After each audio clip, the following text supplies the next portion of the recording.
les années 1970 qu'avec la nationalisation des salles, avec la création aussi de la Société nationale voltaïque de distribution cinématographique, Sonovosi, que l'exploitation et la distribution ont pris leur envol. C'est eux qui avaient le monopole. Donc pour exploiter un film ou pour faire venir un film, il fallait passer par la Sonacib. Quand moi je suis rentré à la Sonacib, nous sommes à Ouemtenga. Si vous prenez Ouemtenga, venait après le ciné Burkina et le ciné Oubri en matière d'entrée. Et les week-ends, je demandais à mon chef d'agence de m'envoyer un personnel à renfort. Vous voyez les murs de la salle, et des gens prenaient le ticket et escaladaient le mur pour entrer. Je dis que tellement il y avait de l'affluence. Yasi de mamminga san da man yundi dum fakin film ya sun sam son kuma wanka de kan andi film ya wakire ni sempa men kin runda yikibewo fo modega dan le bum bawde kanin rayita wakire ni won wake da wanka de kan de kombana ka patamo saw le film pitoto yung paquet mon paquet filmé yung kan kabe hati cinéma gérant wa na mana enquête ngese yawan ke de film dar cinéma dar fawa ayawre me fa yawde donc de film number c'est indu yiti dare ne pas ton bi tikede li def ci pindo. Nous avons suivi des films sous la pluie. Je me rappelle, il y a eu un film Mangala fille des Indes. On n'a pas voulu rater quelque chose. La vie est belle. Il y a eu un film hindou, Maya, avec mes deux petites sœurs. Nous les avons suivis de bout en bout sous la pluie, les pieds dans l'eau. Dans le temps, je peux vous rassurer, on a des films où on était obligé de projeter jusqu'à de minuit à 1h30 du matin. Des films burkinabés, tellement on ne pouvait pas. 18h plein, 20h plein. 22h30 plein, minuit plein.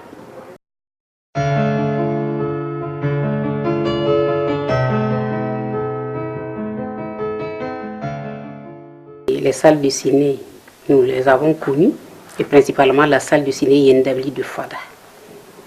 Bon, en son temps, en tout cas, c'était le lieu de rencontre de la population, des jeunes, des vieux, et même des enfants. Puis on avait des cinémas qu'on appelait matinées spéciales à partir de 18h. Bon, c'était le lieu de rencontre entre amis et de rencontre aussi pour les familles. Il y en a qui y allaient avec leurs femmes, souvent avec les enfants. Mais nous, en son temps, on était au lycée. Donc du lycée, je dis que comme les parents n'étaient pas d'accord qu'on aille au cours de la semaine, on se débrouillait avec l'argent de PM, petit marché là, où on ne mangeait pas le jeudi à la récréation ou le vendredi pour pouvoir aller au cinéma le samedi.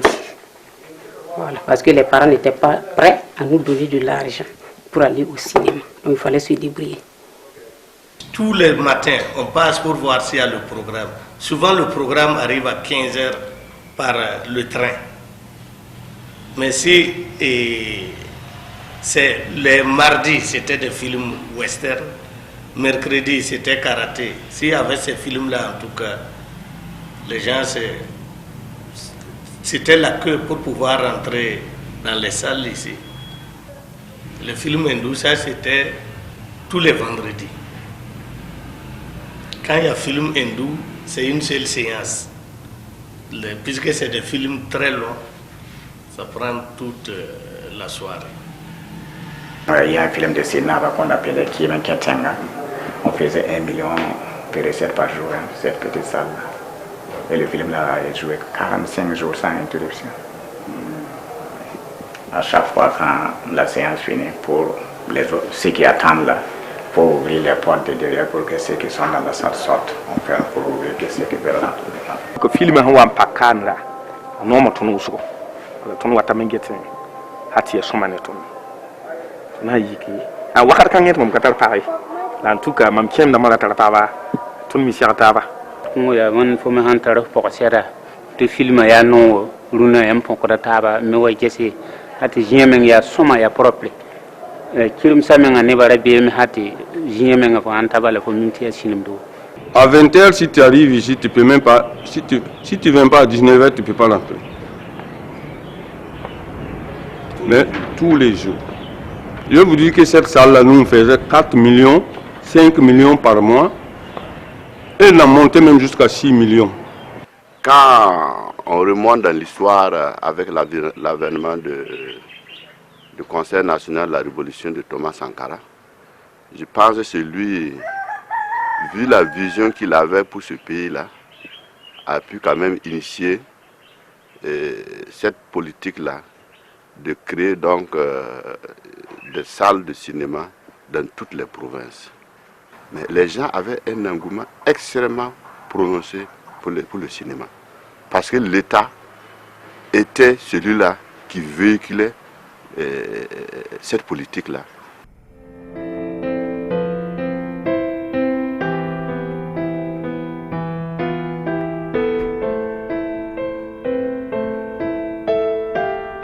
Dans les années 90, la SONACIB gérait 53 salles de cinéma, dont 16 qui appartenaient à la SONACIB et 37 qui appartenaient au commissaire, c'est-à-dire les salles provinciales et puis des privés. À l'heure d'aujourd'hui, si on fait un récapitulatif des salles réelles qui projettent, comme j'ai dit, les salles ouvertes, ben, vous avez le ciné Royal, vous avez le ciné Burkina, même si elle ferme de temps en temps, elle s'ouvre. Vous avez ciné Émergence de Wemtenga. Vous avez ciné Tampui. Vous avez ciné Padoua qui vient juste de rouvrir. Ensuite, vous avez ciné Wayugia. D'accord. Vous avez la salle de ciné de Dougou. Et vous avez Tenkodogo qui s'ouvre de temps en temps pour faire une projection et refermer. Vous avez ciné Sayon de Bobo. Vous avez d'autres salles qu'on appelle les salles semi-privées publiques. Voilà, comme par exemple à Bobo, vous avez Palais de la Culture de Bobo qui projette des films. Donc c'est une salle polyvalente. Vous avez le Sénasa et Jean-Pierre Gangane malheureusement qui ne passe plus aussi, mais qui sont là. Donc voilà un peu, on va dire, l'architecture des salles qui sont là. Et quand je regarde qu'aujourd'hui le festival se passe concentré en centre-ville, pourtant, père son âme, le capitaine Thomas Sankara, c'est ça qu'il avait poussé à dire non. Le cinéma africain, c'est pour le peuple africain. Et il faut amener le cinéma vers le peuple. C'est ça ce qui a fait qu'il a construit. Wemtenga était la vraie périphérie de Ouagadougou. Padoua, Pissi, Tampui, il a encadré toute la ville par ces salles-là. Et il y avait des programmations officielles dans toutes ces salles. Mais ça date, c'est vieux. Les salles périphériques de Ouagadougou ne savent pas aujourd'hui qu'il y a un festival qui se passe.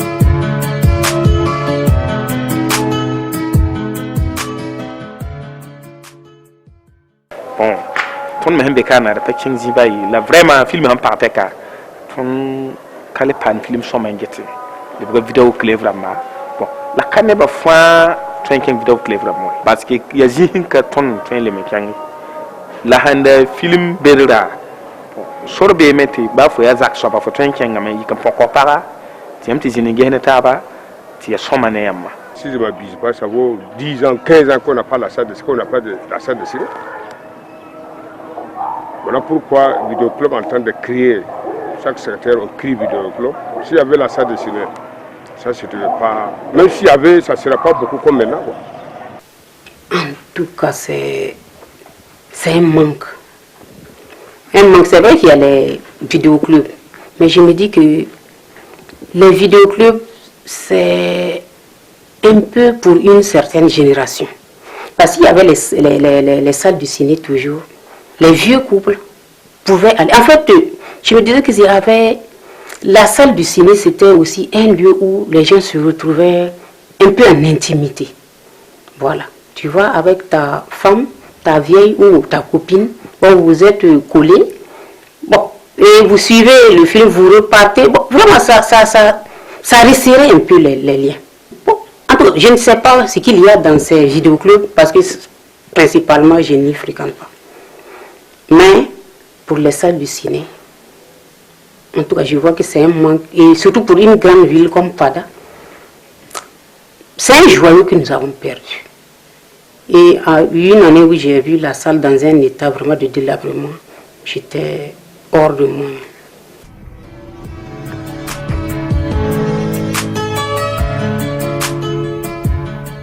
Dans les années 90, les salles ont commencé à être peu fréquentées. Et cette situation est due d'abord parce qu'il y a l'apparition de nouveaux médias. Tout est devenu moins cher. Chacun peut avoir un home cinéma chez lui. Et les films, les gens les téléchargent sur les clés USB et consorts. Chacun a un téléphone portable Android qu'il peut voir ce qu'il veut dedans. À cela aussi, il faut dire aussi le développement des médias comme la télévision qui va venir aussi prendre une partie des cinéphiles.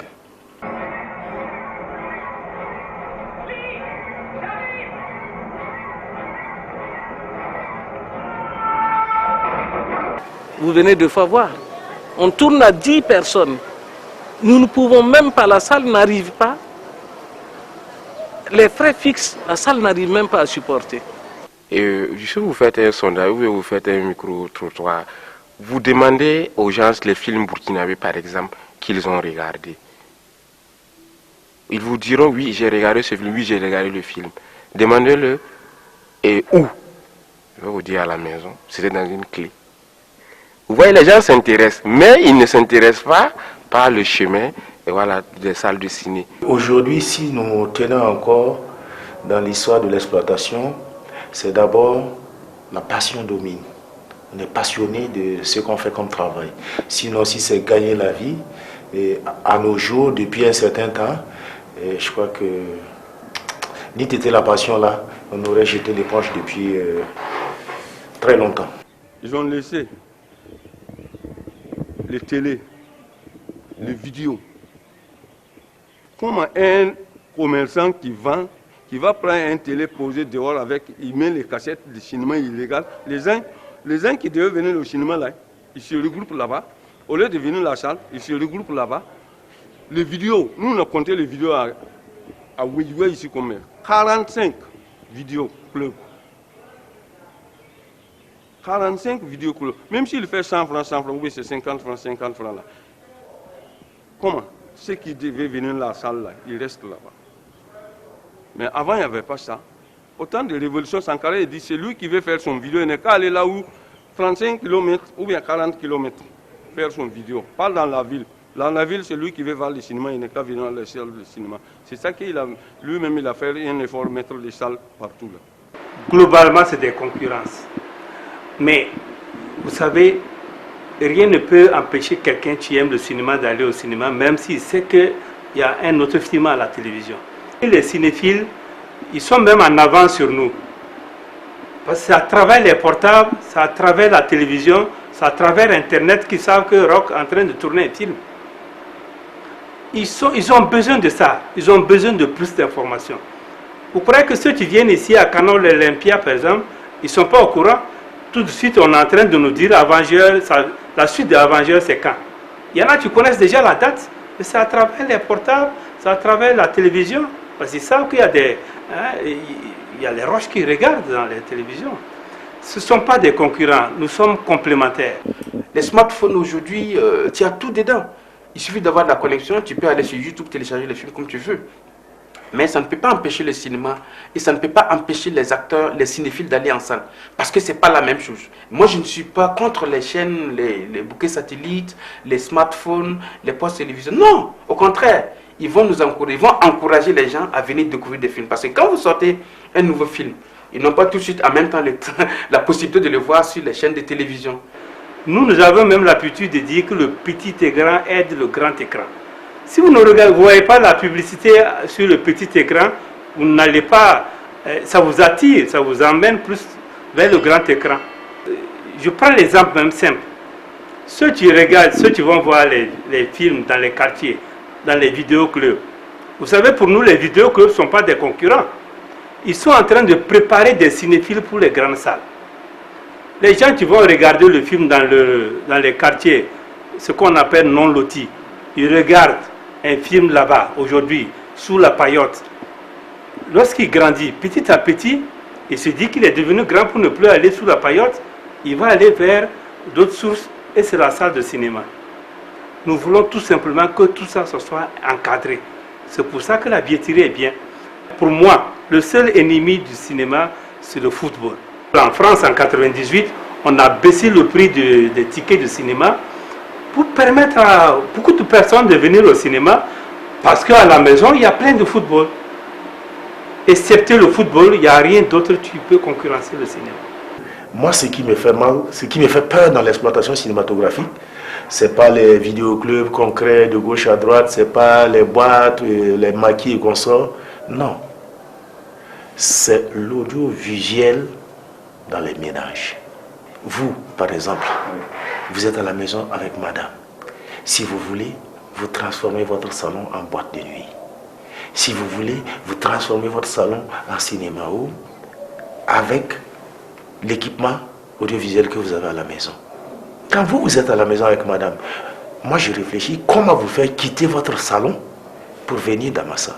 Depuis qu'on s'est installé à Wemtenga, ben, ça allait. Et c'était dans les années 2005-2006, la sortie de Tassouma, de Sanukolo, a fait un boom du cinéma africain, du cinéma burkinabé. Et si moi je vous donne les statistiques, vous verrez que depuis cette date en venant, ça a nettoyé totalement les films américains, les films hindous. Personne ne vient au cinéma pour voir un film américain ou un film hindou. Ils viennent pour voir les films africains et les films burkinabés. Le seul souci qui faisait que ça ne marchait pas, c'est que nous, comme les films étaient chers, on était obligé d'attendre que les films sortent durs pour que nous puissions les acheter à bas prix. Que nous puissions payer le film à peine à 1 million pour venir exploiter. Le seul souci, c'est que quand on paie le film à 1 million, il est déjà piraté, il est déjà sur les chaînes de télévision, quelques chaînes de télévision, et donc ça causait un problème. Effectivement, moi en tant que cinéphile burkinabé, je ne vais pas payer 1000 francs pour un film où je sais qu'au bord du feu rouge là, je peux avoir ça à 200 francs ou à 300 francs. C'est ça qui a chuté les films américains. Et pendant longtemps, ça a donné de l'illusion aux gens de dire que les films américains, les films quoi ne marchaient pas. C'est faux, hein? La preuve est là, Canal. Quand Canal a commencé, quelqu'un m'a dit non, c'est pas la peine, ils vont fermer. J'ai dit erreur à vous. Ils ne vont pas fermer. Si vous ne faites pas attention même, ils vont prendre vos clients. Aujourd'hui. Ceux qui partent là-bas, regardez, c'est quoi? C'est des Burkinabés. Hein? Allez-y, regardez. Moi, j'y vais. Toutes les salles de cinéma de Burkina, là, c'est pas l'État qui a construit. Ce sont les Blancs. À part tout dernièrement qu'ils ont cru, ils ont mis les paquets au cinéma Burkina. À Bobo, c'était les Blancs. Ça aussi, c'était les Blancs. Lialé, oublie, c'était les Blancs. Même en Héroïen, c'est Franck Allais. Les salles, au début, quand on a vendu, on a dit que les intéressés, ceux qui ont racheté les salles, ils vont continuer à projeter. Forcé de constater, ils ont transformé en boutique, ils ont transformé ainsi de suite. Je me suis plaint. À la télé, j'en ai parlé. À la radio, j'en ai parlé. Et quand on a joué, nous avons vu ça quand on a à Payemri. À Payatabe, il y a voilà les gens qui ont balle. Tu n'es pas bêté, on Payatabe. Parce que film, c'est salle de cinéma. Il y a Adam Bichel dans ce que non, Taba. Pour moi, c'est ne faisons ce que Taba. Puis de ton le cinéma. Bah, on va faire voir le cinéma. Il y a fallu le là, vous inviter de le cinéma.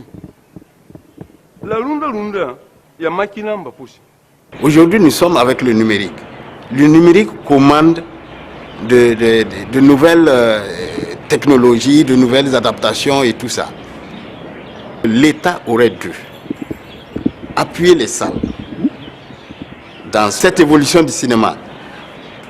Parce que une des raisons qui ont fait que les gens ont déserté les salles, c'est la qualité des images que nous proposons. Un projecteur a une durée de vie, un rétroprojecteur je veux dire. Quand vous l'utilisez pendant jusqu'à un certain moment, il faut le changer.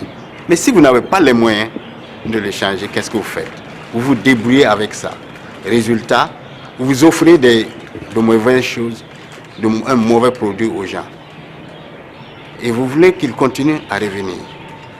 Ce n'est pas évident. On a liquidé la SONACIB. La SONACIB, l'État devait se désengager de l'exploitation et la distribution.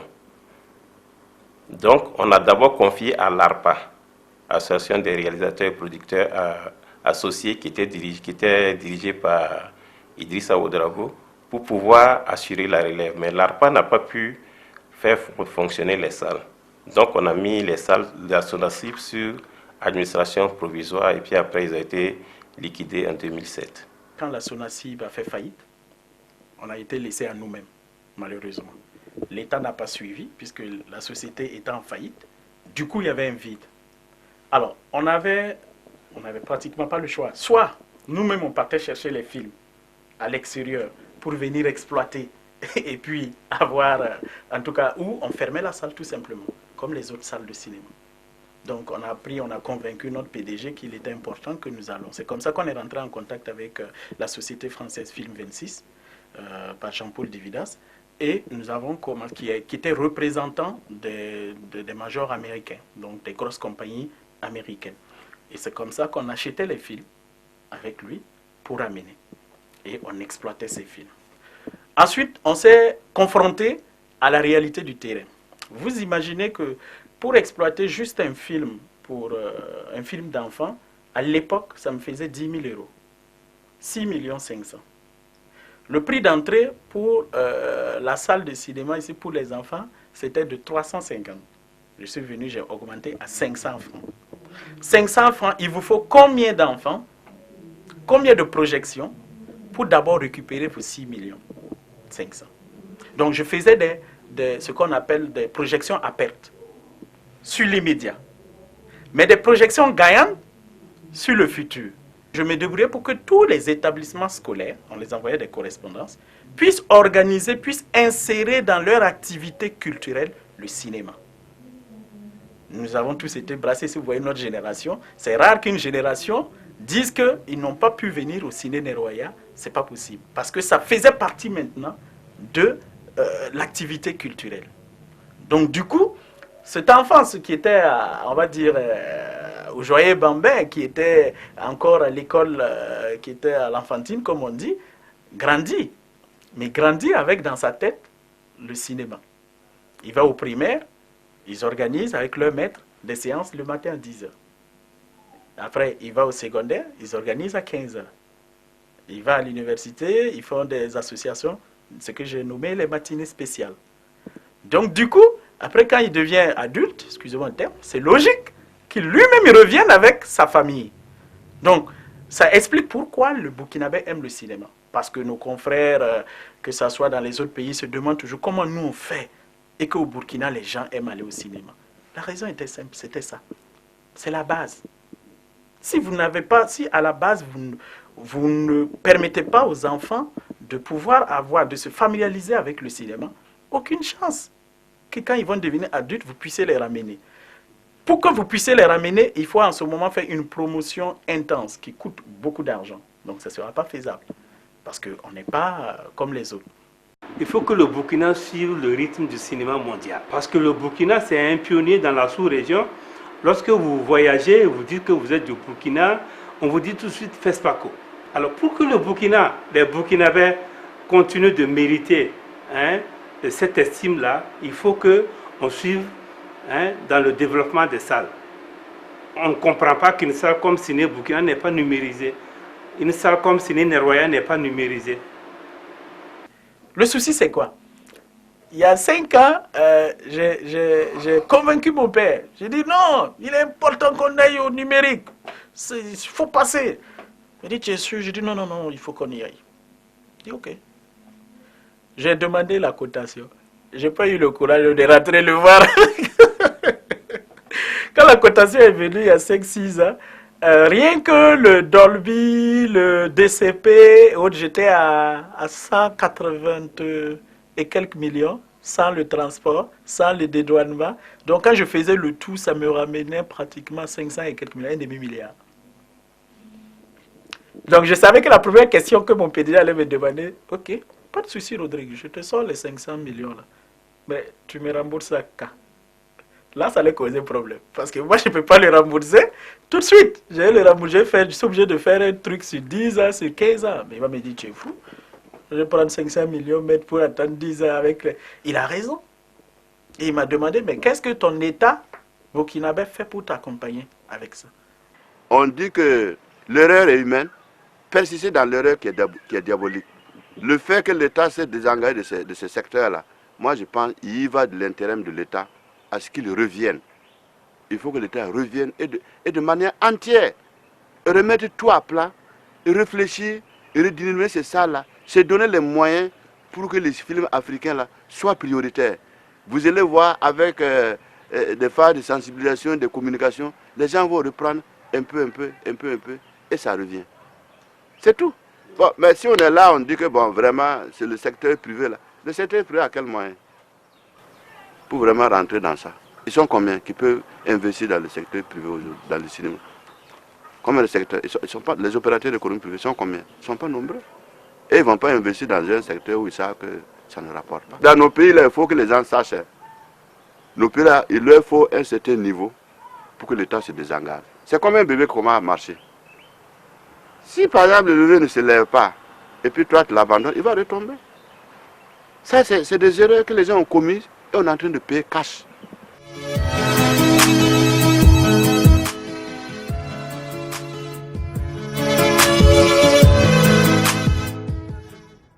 Non, vous voyez pour nous, hein, et si vous voyez la politique de Vivendi en Afrique, c'est parce que les Africains ont délaissé. Vous prenez le cas de la Sonacib. La Sonacib a été privatisée.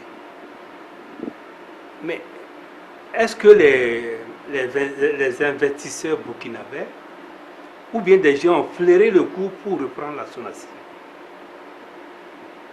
Pourtant, Dieu seul sait qu'il y a des gens qui ont l'argent au Burkina pour construire des salles de cinéma.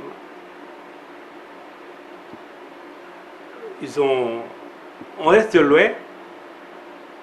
D'autres même sont allés dire à certains ministres que le cinéma, ça ne marche plus. Sans même vérifier. Qu'est-ce qui ne marche pas?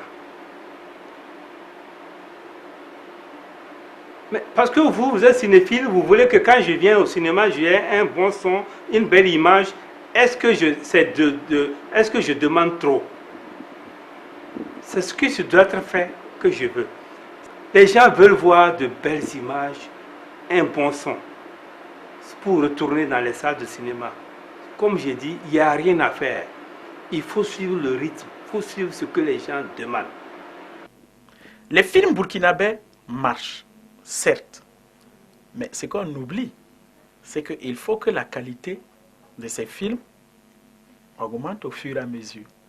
Parce que le cinéphile burkinabé, il a augmenté, hein, son niveau intellectuel a augmenté, hein, qu'on le veuille ou pas. Moi, j'ai des cinéphiles qui sortent maintenant, qui sont en mesure de me dire, ton son n'est pas bon. J'ai des qui me disent, ton son là, faut voir ton réel là. Des cinéphiles qui sortent, qui me disent, l'autre acteur là, l'acteur secondaire là, oh non, non, il faut revoir. Et on sentait même qu'il regardait la caméra. Regarde, oui, quelqu'un qui connaît rien en cinéma. Mais c'est pour te dire, à force tellement de regarder, il commence à connaître. Parce que quand tu regardes la qualité, que tu reviens regarder ce qui est moins, ben évidemment que tu fais la différence. Donc ça a causé un problème qu'il fallait que ces salles s'équipent. Nous-mêmes, les royaux, on peut dire qu'ils soufflent un peu, on a du mal même à nous équiper. Si la mairie décide de faire ce qu'on appelle location-vente, ou la mairie décide de dire, bon écoutez, nous allons faire un essai, on va enlever 5-6 salles, on va vendre, mais avec un cahier de charge à des gens qui veulent faire du cinéma.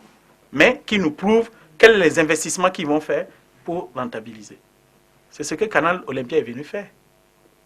Canal Olympia est venu, ils ont proposé, ils ont les moyens, ils ont mis 2 milliards. Ils ont fait la salle. La mairie a donné avec plaisir. Nous, on avait un de nos collègues qui était là-bas à Pissy. On lui a dit, ben, écoutez, il n'y a pas de souci, si vous pouvez investir 2 milliards, nous, on vous laisse là-bas. Ils ont pris. Et c'est pas fini. Ils ont fait Ouaga 2000, Pissy, ils sont en train de faire le tour. Et si nous ne prenons pas garde, bon, je ne vais pas rentrer dans les débats politiques, mais c'est pour vous dire qu'à un moment donné, notre cinéma même sera géré par la France, si ça continue. Parce que qu'on le veuille ou pas, c'est une société française. Hein. Et ils sont là, c'est pourquoi on voit aussi la culture française, ce qui est logique. Si je vais faire une salle de cinéma en France, les Français n'ont qu'à m'excuser, qu'ils le veuillent ou pas, un film burkinabé ne peut pas passer. C'est obligatoire, c'est ma salle, c'est un Burkinabé qui a fait la salle. S'ils acceptent que je construise la salle à Paris, ils ne peuvent pas m'empêcher de passer un film burkinabé. Par contre, ils peuvent m'obliger à passer un film français. Et c'est le problème qu'on a avec les salles de Canal Olympia. À l'heure d'aujourd'hui, un Burkinabé a des difficultés de pouvoir passer son film comme nous on le fait. La domination économique là ne dépasse pas ça. C'est-à-dire on fait de telle sorte que ce que vous-même vous avez chez vous là, vous ne pouvez pas consommer. En tout cas, moi je remets tout à l'État. C'est-à-dire c'est une vision, l'État doit revoir toute la politique cinématographique. Toute la politique cinématographique. Il faut qu'on sache ce qu'on veut. Si on ne fait pas la part des choses, je vous assure que d'ici 2 ou 3 ans, là, il n'y aura aucune salle de cinéma ne sera fonctionnelle. La salle, elle est construite pour répondre à toutes les sollicitations. Nous avons joué, par exemple, le film de Hilaire Tchombiano, Un prison maquis. Nous l'avons joué ici en DVD. Ça veut dire que c'est possible. Même en DVD, nous avons le matériel adéquat pour ça. Il faut venir rencontrer le gérant de la salle, vous dites que vous êtes réalisateur, vous avez un film, comment vous pouvez intégrer le réseau. Le gérant, il saura comment faire pour écrire à la programmation pour qu'ils essaient de voir comment est-ce que votre film pourrait être exploité. Mais si les Burkinabés ou les Africains restent loin à regarder les salles Canal Olympia pour dire qu'on ne peut rien faire ensemble, je crois que c'est toujours bien de s'approcher, de discuter, de savoir qu'est-ce qu'on peut faire ensemble.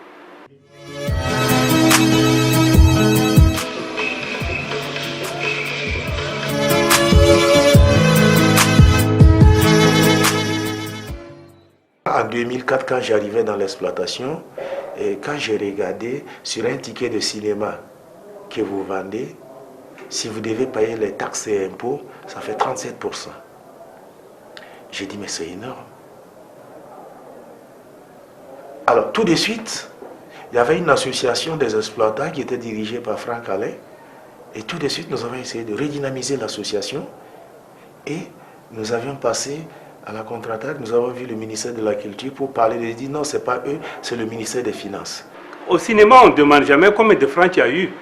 C'est combien d'entrées tu as eu. Ton film a fait combien d'entrées. On ne va pas vous demander est-ce que vous avez eu...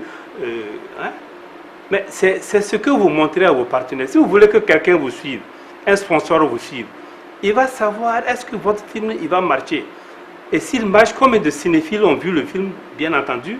Mon objectif pour la billetterie, c'est pour pouvoir discuter avec des éléments de preuve à l'appui avec le ministère des Finances pour leur dire que vos 37% c'est suicidaire. On n'y peut pas. Pour l'instant, je pense que ça ne peut pas fonctionner. Moi, je dis, bon, je n'ai pas assisté à toutes les réunions, mais à l'heure où je parle là, c'est difficile. Parce que, d'abord, je sais qu'actuellement, c'est sur nos anciens biais que nous travaillons actuellement, ou bien, par exemple, vous êtes réalisateur, vous venez avec vos tickets, vous mettez votre cachet, nous mettons notre cachet. Ça peut ne pas être bien suivi, parce que quelqu'un peut tenter de fabriquer et venir vendre s'il y a de l'affluence, il reste à la porte et autres. Bon, c'est vrai que nos gars suivent, on attrape souvent. La billetterie nationale, telle qu'elle va être adoptée, il y a des imperfections. Il y a beaucoup de choses qu'il faut revoir. Mais nous, en tant que professionnels de l'exploitation, nous avions accepté. J'ai dit aux camarades, laissez la chose démarrer. Ça marche en avançant que nous allons corriger. Parce que ça appellera tout le monde. Les acteurs directs, le ministère de la Culture, le ministère des Finances, tout le monde. Ça va être des trucs palpables, têtus, posés, que tout le monde peut prendre, analyser. Et c'est dans ça que nous allons corriger ce qui ne va pas. Plus ça devient professionnel, plus ça serait intéressant. Vous allez voir que quand ça serait plus professionnel, des gens vont naître toujours, des professionnels, des distributeurs professionnels viendront au Burkina pour nous faire des propositions de films. Et là, en ce moment, les distributeurs privés qui sont dans ce moment peuvent être en charge de la distribution. Parce que ça a été privatisé. À l'époque, c'était un peu la SONACIB qui avait le monopole. Donc si la SONACIB doit revenir un peu, ce serait comme s'ils vont monopoliser et cela, ce n'est pas intéressant. Je pense qu'il faut travailler dans le sens de la libéralisation et permettre aux acteurs privés de pouvoir fonctionner. La billetterie qui vient d'être adoptée, nous avons... ça a chauffé, excusez-moi du terme, ça a été très chaud pour pouvoir adopter ça. Parce que nous avons dit au niveau de l'exploitation que nous ne sommes pas d'accord. Nous ne sommes pas d'accord, nous avons dit, si vous mettez sur un ticket de 1000 francs par exemple, et qu'on doit utiliser 60% pour les taxes, il y a un problème. Là, il y a un souci. Parce que, moi j'ai dit 60%, pourquoi? Quand vous prenez 100%, les taxes tournent aux alentours de presque 40%, 37% sur la nouvelle billetterie qu'on a installée. Presque 40%. OK. Sur les 40%, il vous reste 60%. Les 60% que vous devez maintenant vous partager entre vous et le réalisateur, bon, et le producteur. Même ça c'est si le producteur n'est même pas passé par un distributeur. Parce que la loi dit qu'il faut passer par un distributeur. Ce qui veut dire que même quand le producteur est venu voir l'exploitant, en réalité, il est distributeur en ce moment. Donc, en réalité, les 60% qui restent là doivent être subdivisés en 3 et non pas 2. Donc, déjà, les 60%, même si vous mettez 20%, tu fais ton film et tu viens te retrouver avec 20%. C'est normal que tu accuses les exploitants d'escrocs. C'est normal que les distributeurs accusent les producteurs d'escrocs. C'est normal que les producteurs aussi accusent tout. En fait, vous allez passer le temps à vous chamailler, ce qui est tout à fait logique. Vous ne pouvez pas vous en sortir, ce n'est pas possible. Parce que ça, c'est la réalité qui se passe sur le terrain. Et nous avons dit, nous avons pris notre direction à témoin en les disant, nous savons que dans un an, on va se retrouver ici pour parler encore de la billetterie. Parce que sur le terrain, il y aura des difficultés. Moi, je comprends la direction de la cinématographie. Parce qu'ils ont avancé des arguments en disant, c'est la loi. Pour le moment, les lois qui sont là, c'est des vieilles, elles sont vieilles, hein, c'est depuis. Les lois n'ont pas encore été changées. Donc, du coup, ils sont obligés d'appliquer effectivement ce que la loi dit. Donc, quand on refait, on se base sur la loi, en effet, ça nous ramène encore les pourcentages pratiquement à la même chose. Donc, du coup, ça cause un souci énorme. Mais nous avons dit non, nous allons aller. Parce qu'il ne faut pas qu'on pense que les exploitants veulent bloquer la chose. C'est nous-mêmes qui avons demandé la billetterie. Des fois, on veut dire qu'on veut aider le cinéma, mais on ne sait pas qu'est-ce que le cinéma apporte. Puisque moi, j'aurai ma comptabilité, Ciné Burkina aura sa comptabilité, Ciné Saint aura sa comptabilité, ainsi de suite. Mais s'il y a une billetterie nationale, ben, il suffit d'aller à la direction, tu peux dire par mois ce que chaque salle a fait rentrer dans l'économie de Burkina. Là, si nous demandons à l'État que nous voulons qu'on nous donne 3 milliards, il n'y aura pas de problème. On a eu la chance vraiment au Burkina que les gens aiment le cinéma. Quand le cinéma est bien fait, les gens sortent. Voilà. C'est souvent la communication qui coûte très cher.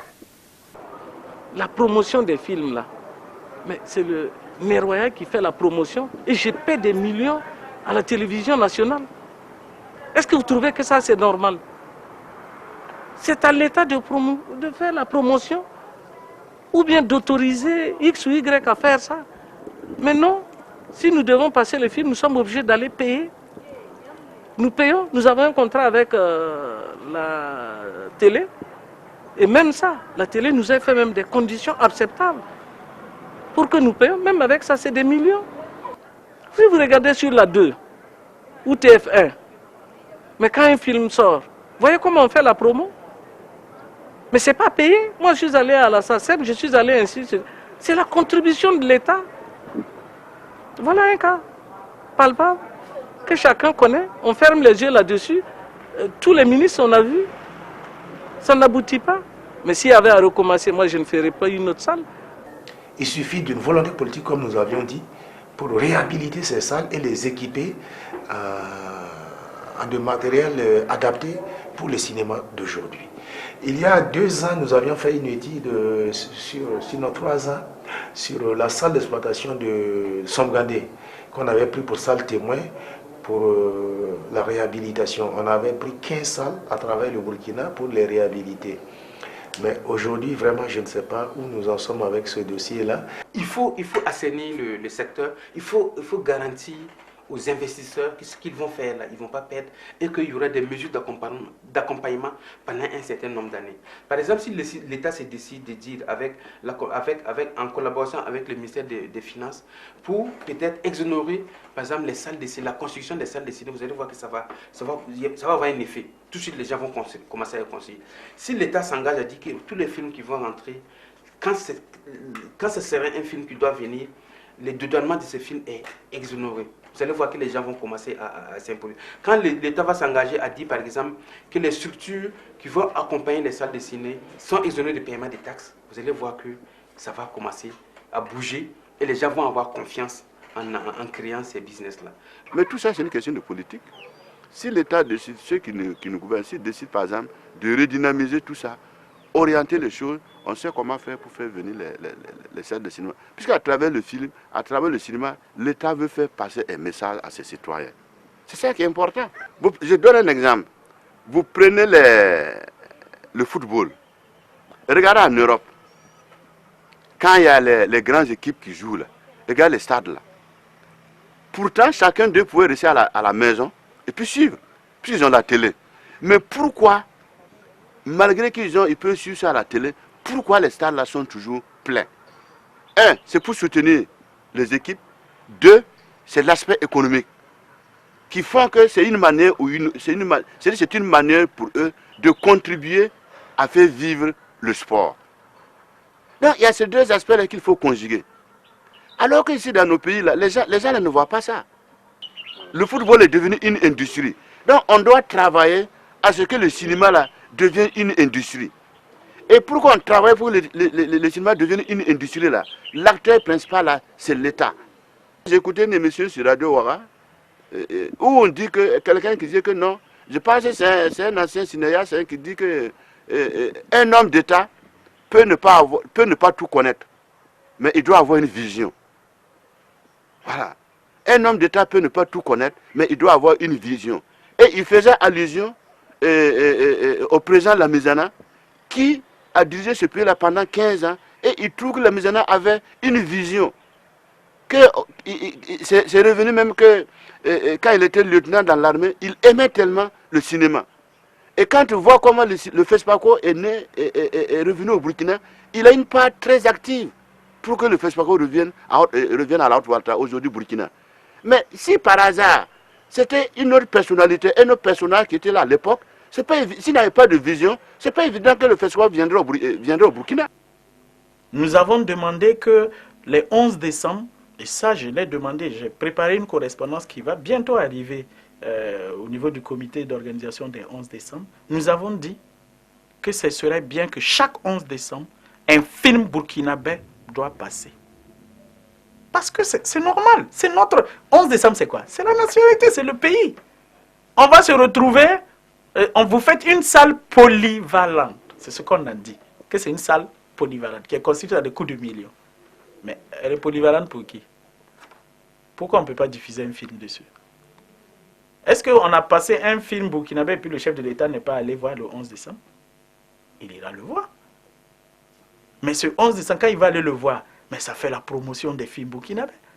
Pendant ce 11 décembre, on a des pays, frères, amis qui sont invités, qui vont également regarder le film. On a des producteurs qui sont là. On a des distributeurs qui sont là. Et surtout, on permet à la localité qui n'a peut-être pas l'habitude d'avoir le film, d'avoir le film. Ça, c'est important. Dans les nouveaux lotissements, on devrait savoir que la salle de cinéma est un endroit de distraction, que c'est obligatoire. Il faut qu'on ait une forte volonté politique pour notre cinéma. Ça, il faut que je le dise, parce qu'il faut qu'on donne les moyens au ministère de la Culture de relever les défis du cinéma. Sinon, un jour on va être assis ici, on va entendre que le FESPACO se passe ailleurs. Et ça, c'est très dangereux. Il faut qu'on se réveille maintenant. C'est vrai que l'État a d'autres priorités, mais il faut reconnaître que grâce au FESPACO, le Burkina a été vu ailleurs, mondialement connu. Et le FESPACO a fait beaucoup pour le Burkina. Continue à faire. Maintenant, si on néglige ceux-là qui sont là, qui travaillent dans le noir là, ben, ça va finir par s'abaisser. Ça va s'abaisser. Alors moi, ce que je peux dire, le FESPACO, si ça n'existait pas, il fallait le faire. Maintenant, comment ça allait se dérouler? Moi, je trouve qu'il fallait qu'on essaie de mettre le secteur privé assis, l'État, les cinéastes, tous ceux qui travaillent dans ce monde-là, qu'ensemble nous nous asseyons, qu'on se parle, qu'on dise les choses clairement. Par exemple, quand on donne des financements aux producteurs et on ne tient pas compte de nous, mais vous allez produire, vous allez venir diffuser où? Où vous voulez diffuser? Actuellement, on ne peut pas vivre, nous en tout cas, de l'exploitation. Le coût du matériel, c'est intouchable. Pour passer en numérique, pour rester ici, le même film qui passe à Paris, peut-être 1 minute d'intervalle, vous avez le même film. C'est-à-dire que vous pouvez projeter ensemble. Ça demande de l'argent. Regardez, ça fait 17-18 ans aujourd'hui que le numérique s'est installé dans le monde du cinéma. Le ciné burkina, le Neroya, qui sont nos salles d'exclusivité, n'ont d'équipement numérique que pendant la dizaine de jours du FESPACO. Vous trouvez ça normal? Donc ils sont obligés de venir avec du matériel. Imaginez-vous, ils vont louer du matériel à des coûts de millions. Le transport, l'installation, venir installer. Après le FESPACO, renvoyer le matériel encore d'une manière ou d'une autre en Europe, à des coûts de millions. Qu'est-ce qui coûterait à l'État de payer une bonne fois le matériel, que ça soit disponible, que nous puissions travailler, que nous ayons les mêmes films. Vous savez qu'on ne projette plus les autres films là, c'est fini ça. Tout ce que nous projetons, c'est nos films. Or pourtant, il faut varier.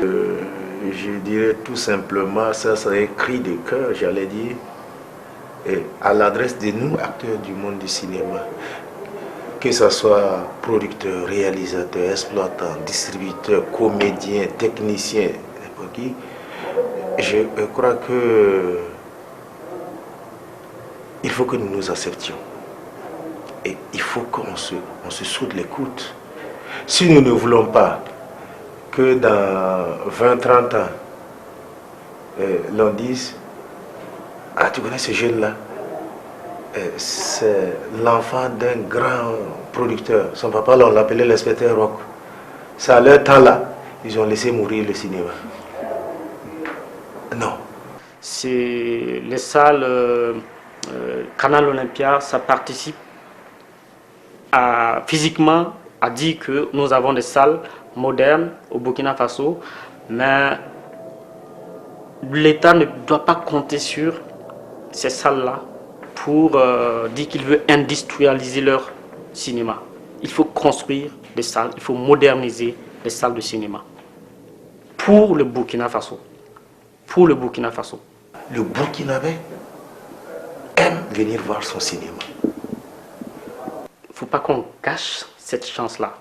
Il faut profiter du fait que les Burkinabés aiment toujours leur cinéma pour attirer le monde en salle, en construisant, en modernisant, en équipant les salles de matériel moderne.